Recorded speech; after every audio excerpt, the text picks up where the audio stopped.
रक्षाबंधन आणि नारळी पौर्णिमेच्या निमित्ताने तमाम नागरिकांना मी शुभेच्छा देतो। विशेषतः आमच्या सर्व बहिणींना मी खूप खूप शुभेच्छा देतो।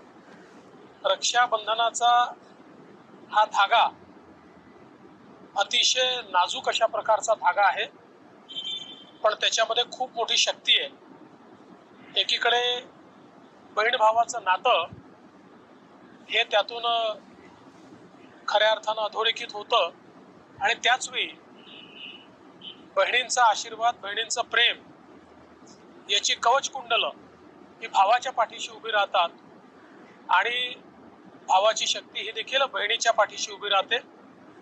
आणि म्हणूनच हेच नातं पुढे नेण्याकरता आमच्या सरकारने मुख्यमंत्री माझी लाडकी बहीण योजना देखील सुरू केली आहे आणि आमच्या बहिणींनी या योजनेला प्रचंड प्रतिसाद दिलाय। बहिणींच्या पाठीशी उभं राहणारं अशा प्रकारचं आमचं सरकार आहे आणि विविध योजनांच्या माध्यमातून आमच्या भगिनींना सक्षम करायचा प्रयत्न आम्ही करतो आणि मला असं वाटतं हीच आमच्या बहिणींच्या प्रती रक्षाबंधनाची भेट आहे।